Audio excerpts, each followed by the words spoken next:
Alright, we're finally going to crack open a video I've been wanting to make for a little while. Now, the entire spoiler is not done for this set for, what is it, the TCG side, but I wanted to make a video on, honestly, what I feel the best goddamn shit in this set actually is. So, without further ado, this is our first, well, the main run-through of Extreme Forces and the best goddamn cards in the set. The first one we're going to touch on is Curious, the Lightsworn Dominion. This monster has been, well, one of the cards that helps with the OTK scenarios. The ability to send one card from your deck to the graveyard is, well, it's relatively broken. I don't really need to say much more about Curious.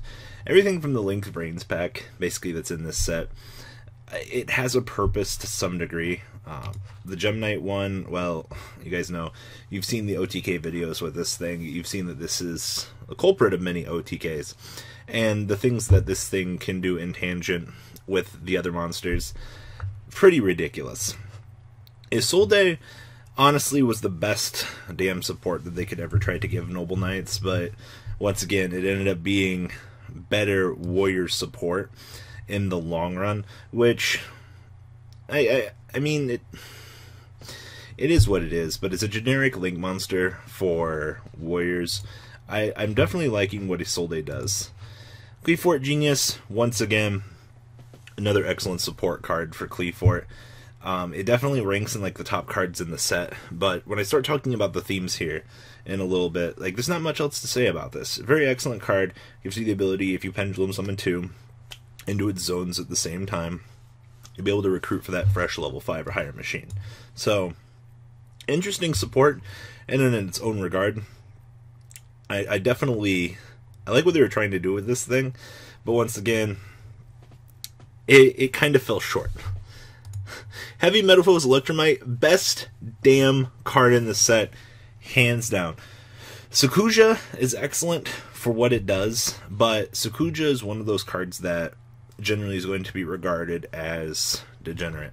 Electromite, let's be real here for a sec here. This thing is Link summoned, you get to add that Pendulum monster to your extra deck, then you can target one card face up, and then add a face up Pendulum, and extra deck to your hand, and if a card is destroyed, you get to draw a card. Like, the fuck were they thinking in terms of this? Like, I understand not giving the TCG, you know, Needle Fiber, the Aurora Mage, or Cherubini, but, whew, this was some spicy stuff. Alright, now we're going to move in to the rest of this set. And I just wanna start off by saying I gotta suck off Tindangle really quick here. I love the Tindangle archetype.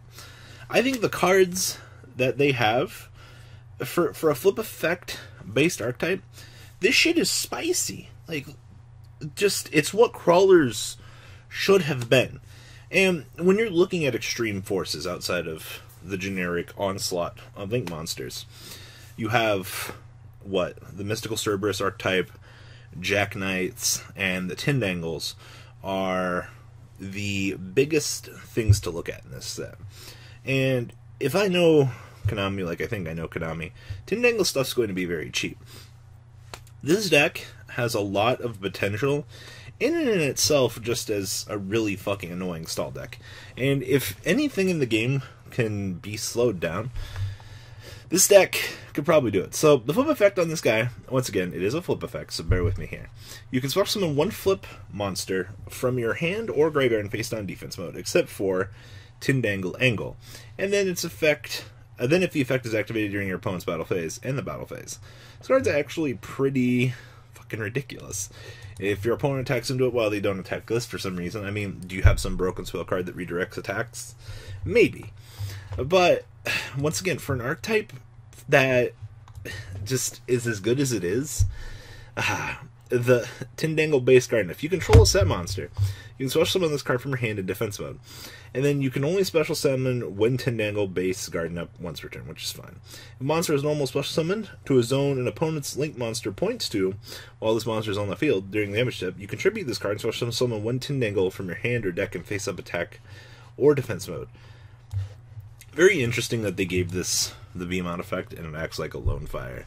Also, it is level 5, but it's a fair trade-off.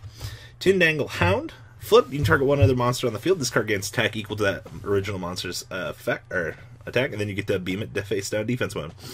Then each monster your opponent controls is 1,000 attack for each monster linked to it. And if this card is destroyed by battle or card effect and sent to the graveyard, you can target one set monster on the field. You can target one set card on the field and change to face up. I wish this guy had trample. That's all I gotta say. We'll get to the big money here for Tindangles. Flip, you can change up to 3 set monsters you control to face up defense mode. And if they are all Tindangle monsters, you can add that many Tindangles from your deck to your hand. Now remember, this recruits for spells and traps. I'm a huge fan of the Pac-Man archetype. And as you're kind of seeing here with the Tindangles, like, there's just a lot that this thing can do. Tindangle Intruder. Flip, you can add 1 Tindangle card from your deck to your hand. When this card is normal summoned, you can send 1 Tindangle card from your deck to the graveyard. And if a monster is special summoned to your field, in face down defense mode while this card is in the graveyard, you beam this fucker back out for free. And, God, if we had a slower format, this would be my jam. Now, the big Tindangle boss monster, Acute Cerberus. It's 3 Tindangles to make this thing. If you have 3 or more Tindangle monsters with different names in your graveyard, including at least 1 Tindangle basic Ardna, this thing gains 3,000 attack and gains 500 attack for each Tindangle it points to. Then at the end of the battle phase, if this card declares an attack, you can special summon 1 Tindangle token. Once this deck gets some more support, you goddamn bet that we're going to get more stuff to use these tokens with to link summon. I mean, it's not like you can't make more Tindangle monsters with the Tindangle tokens, because they have Tindangle in their name. But once again, the slow grind is what this deck really wants. Next up on our list of support for this archetype, Nagel's Protection. Tindangle monsters in your main monster zone cannot be destroyed by battle or your opponent's card effects. The first damage your Tindangle monster inflicts to your opponent each turn becomes doubled. Banish this card from your graveyard and discard 1 Tindangle card. Add 1 Nagel's Protection from your deck to your hand. You can only use each effect of Nagel's Protection once per turn. Whew! Once again, I gotta be that guy and just be like, the Tindangle stuff isn't bad in a slower format. Like, for a casual player looking at this deck, the support that it offers, it's really good. Ularu's Circuit. While you control 3 more Tindangle monsters, your opponent cannot attack. Once returned during your standby phase, you can target 1 Tindangle monster you control, give control of it to your opponent. Banish this card from your graveyard and discard 1 Tindangle card. Add 1 Ularu's Circuit from your deck to your hand. I love the fact that this has recurability. If your opponent answers it, it's fine. You're just like, I'll pull another one. Like, once again, the deck still needs more, but we're getting there. And then Tindangle Dulani. When you take battle damage from an opponent's attack, you have 3 more Tindangles with different names in your graveyard. Destroy the attacking monster, and if you do, special summon 1 Tindangle Acute Cerberus from your extra deck. Control no monsters in your extra monster zone. You can banish this card from graveyard. Target 3 Tindangle monsters with different names in your graveyard. Special summon them in face down defense mode. Anybody remember Worms? And just what kind of good stuff that deck actually got the chance to do? This is an excellent support card for Tindangles. And if you're looking forward to playing this archetype as much as I am, I definitely think that this, like, it reminds me so much of Worms in its own right. That's all I got for the Tindangles. Now we gotta move on to the Mech Knights. Now, Mech Knights, they're supposed to, everyone's setting them up to be the best goddamn thing in the set. And a lot of people are like, well, you know, we're going to need Grinder Golem for this. I don't think you need it, but it helps. So, they all have this beautiful clause with their 2 or more cards in the same column. You get special summon this card from your hand for free to that column. And then you can only special summon one of them once per turn. And if this card is normal special summon, you can add 1 Mech Knight with a different name, except for Blue Sky from your deck to your hand, equal to the number of your opponent's cards in this card's column. Once again, Grinder Golem, you give them a token. It's pretty self-explanatory. I'm still indifferent about this archetype because it requires your opponent to have a setup. And going first, it doesn't seem too good considering the star level, but I've been proven wrong before. The green one, when this card declares an attack on your opponent's monster in the same column, you can target 1 Jack Knight in your graveyard. Recur it back. I'm indifferent about this one as well. Flickering Flame. Once per turn, if an opponent's card in the column is destroyed or leaves the field, you can special summon one Jackknight from your hand. This isn't bad, but once again, still just beaming from the hand. Yellow, blue, I also don't think we play this thing. If there are 2 more cards in this column, we get to beam it out. You can banish one Jackknight monster from a graveyard, target one spell trap card in the same column and destroy it. Also not good. Where's our good ones? If there are 2 more cards in this column, beam it out. You can banish one Jackknight from your graveyard, target one card in the same column as this, destroy it. Oh, here's one of the good ones. Let's see here. Once per turn, quick effect, you target one Jackknight monster you control. Move that monster you control to another main monster zone. Hey, you guys like beaming out? So far we have Eroda and movability. And then, I think this is the last one. Oh yeah, purple. Let's see here. Quick effect, you can target one Jackknight monster you control, banish it until the next standby phase, and if you do, add one Jackknight monster from your deck to your hand. Whoo! I like this. This is actually really good. This, the blue, and the one that moves are honestly probably the best. Like I said, I'm more intrigued by Tindangles than I am for mechs in this set. And it's nothing against them. Then the last big one in this set, the Jackknight of World Scars, the big one. It's 2+ Jackknight monsters. While there are no other cards in the same column as this thing, it can attack directly. If this card is in the extra monster zone, does not point to a monster, it cannot be destroyed by card effects. Also, your opponent cannot target it with card effects. And then you can send one other card you control to the graveyard, so summon one Mech Knight from your deck in defense mode. Actually, this card's really fucking good. Also, this doesn't punish you for, you know, your arrows. So, there's that. But that's the Jackknight archetype. Next up, Mystical Beast. This archetype, anything that has to do with spell counters just kind of gives me a headache. And of the 3, between Mech Knights, Cerberus, or between Jack Knights, Tindangles, and this, I'm not a big fan of the Mythical Beast either.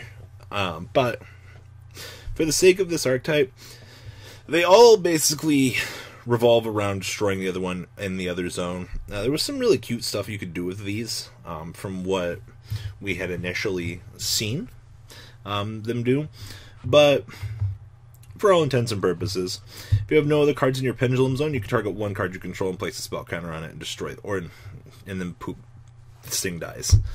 And each time a spell card is activated, place one spell counter on this card when that spell resolves. Remove 3 spell counters from the field, then tribute this card and so summon one Mythical Beast effect monster, except for Jackal. That's the monster effect. This thing has no attack.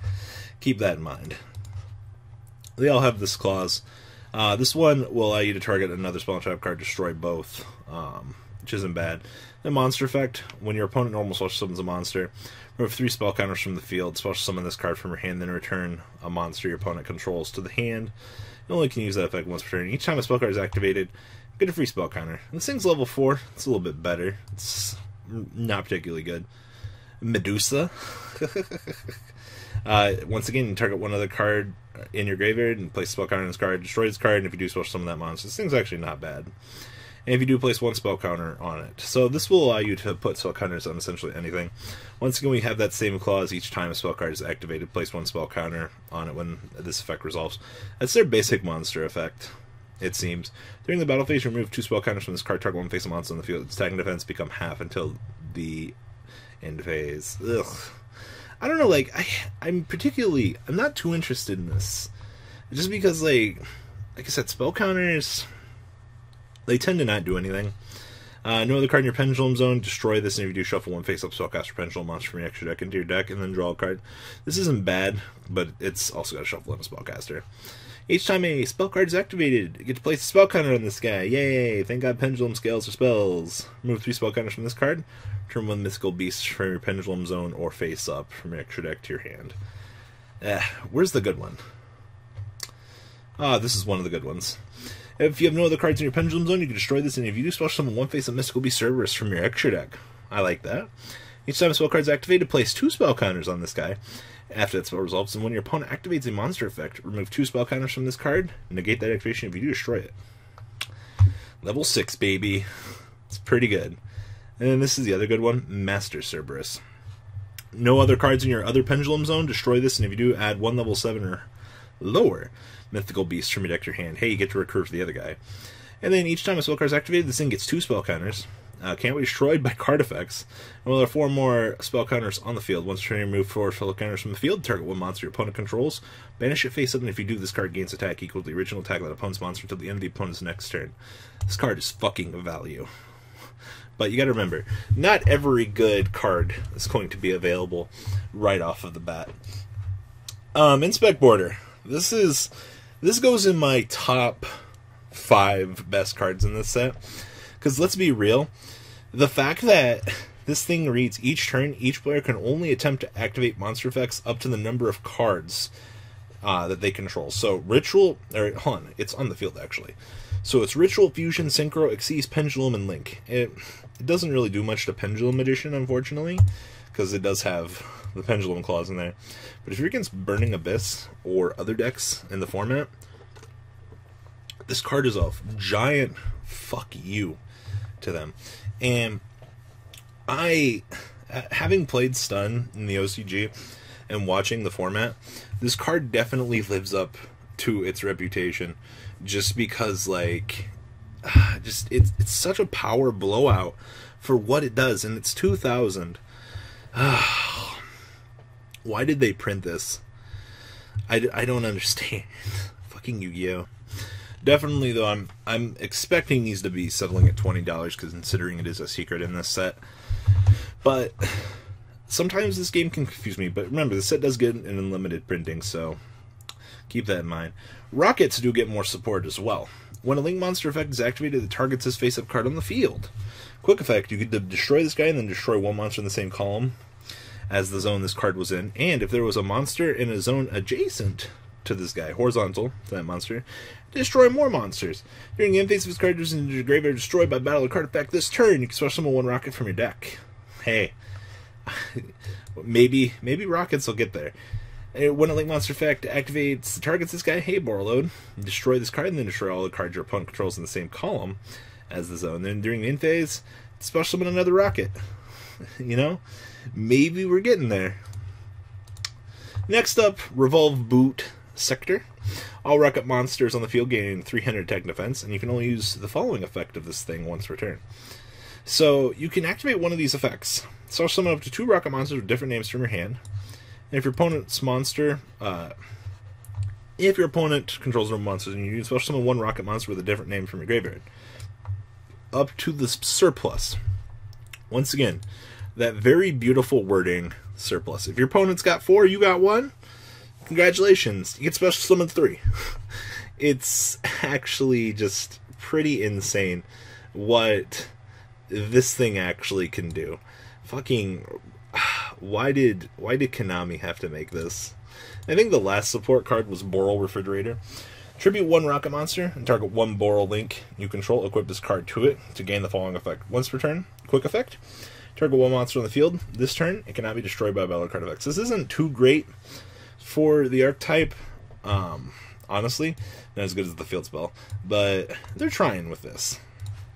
Alright, let's talk about some of these generic links. Underclock Taker, left down, 2 effect monsters. Once per turn, target 1 face-up card or monster this card points to, and 1 face-up monster your opponent controls. The opponent's monster loses attack equal to the attack of the monster this card points to until the end of this turn. Once again, just different link markers, also requiring effect monsters. It might take the place of Proxy Dragon in some scenarios, but not a lot of them. Next up, we're going to jump over here to Sakuya. Sakuya's the big boss monster of this set. You guys have all been hyping for him, honestly. 2 plus monsters with different names. This card gains effects based on the number of monsters used for its links. If a monster is normal or special summoned to a zone this card points to, that monster gains 300 attack and defense. Once per turn, you can special summon 1 monster from your hand. And 4 more, you get to draw 4 and then place 3 on the bottom of your deck in any order. You guys know why this thing is good. Clara and Russia. It's 1 normal summon set monster. Can't be link summoned except during main phase 2. Still waiting to see for the potential for this thing to kind of mess around with some things. It was interesting in design, and I'm still waiting for Konami to mess around with this a little bit more. Do a little Chimera. It's the generic fire. There's nothing special about this, but It's such a weird artwork. Alright, I do want to touch on Altergeist here before we go any further. Altergeist got two very good cards in this set. Altergeist, what's this thing's name? Hextia? It's 2 Altergeist monster, gains attack equal to the combined original attack of all Altergeist this thing points to. I mean, it can't do double down. When a spell and trap card effect is activated, quick effect, you contribute 1 Altergeist this points to. Negate that activation, and if you do, destroy it. This card is sent from the field to the graveyard. You could add an Altergeist card. Redact your hand. You guys have heard me talk about Altergeist for a while, and just the support that they get in the next OCG set is really good. Then Altergeist Manifestation. Activate this card by targeting 1 Altergeist in your graveyard. Special summon in attack mode if you do equip it to it. When this card leaves the field, destroy the equipped monster. Banish this card from your graveyard, target 1 Altergeist trap card in your graveyard, add it to your hand. Whew! This is, once again, this is the extension of Value Town for this deck, especially when they get more stuff in Flood. I would definitely be making sure that we pick up these generic cards. Pendulum Paradox. A lot of people talking about this. I haven't seen the OCG playing this in Pendulum Magician. I don't think it's honestly that good. Add 2 face-up Pendulum monsters with the same Pendulum scale, but different names from your extra deck to your hand. I understand that this gives you an essential good top deck, but I don't think it's worth it to pick it up in this set. Maybe if they're $2 to $3, but like, I don't see it being good. Hatronade, the meme of this set. Fucking why did they name it that? Return all set spell and trap cards on the field to the hand. I don't know why you'd want to pick this. This is one to get, once again, one of those. The TCG might be using this, but I mean, honestly, returning them to the hand, I don't see the value in that when you could just outright destroy them with shit like Twin Twister, honestly. Downbeat's another one of those existential, might be important eventually. Tribute 1 face-up monster, special summon 1 monster with the same original type and attribute, but 1 level lower than the original tribute monster's original level. This seems like one of those OTK cards, honestly. The last few things here. The best goddamn card for FA. You guys know if this card's in your hand or graveyard, target 1 FA you control whose current level is higher than its original level. You can special summon this thing, and if you do, reduce that monster's level by the difference between its current and original level. And if you do, this card's level becomes equal to the level reduced. This card is normal special summon. You could add an FA field spell from your deck to your hand. And remember, you only get this effect once per turn. We learned from Quick Fix. And then on the same thing, the actual synchro for them. 1 tuner plus 1 or more non-tuner. It is level 9. Gains attack equal to 300 times its level. So, I mean, it's okay when it comes out. It gets to increase its level by 1 each turn.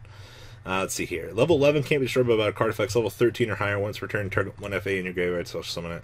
Kind of wish we had, like, some more cool shit on this card.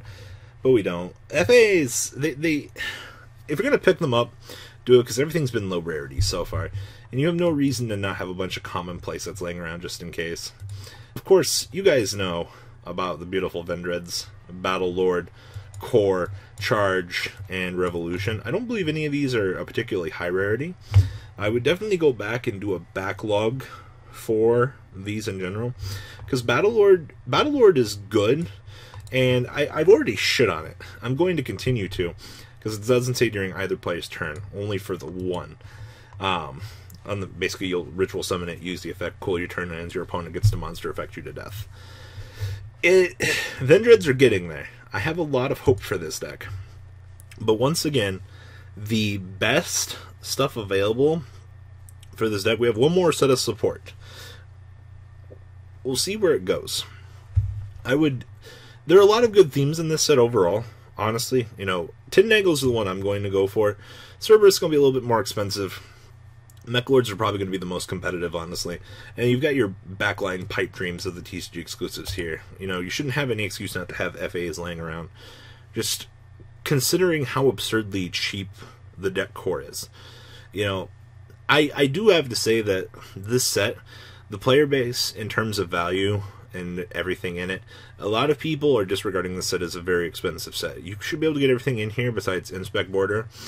Sakuya should be cheap as well on release, and eventually when we get the full spoil out and everything, I'm going to actually do a set breakdown and talk about what I think prices should be on release. So that'll give you guys something else to look forward to.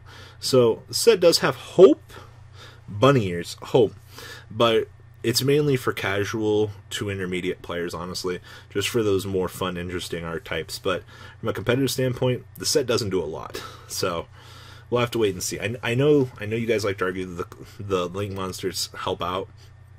They do, but not as much as people want them to. So guys, what do you think about this set? Leave a comment down below. Definitely looking forward to Tin Dangles, honestly. That deck seems so fucking good. Alright guys, I'm out. Later. The ride never ends, guys. Make sure you enable those notifications to get the latest videos that are being posted on this channel. Make sure you guys check out VanCole40 for my Cardfight Vanguard channel. And join me and House of Champions on the Zodiac Duelist TV Twitch stream. We'll be interacting with our audiences. And please check out No Limit Gaming and LGTCG.com for the cheapest trading cards on the market. Thanks for watching, guys, and please have a good day.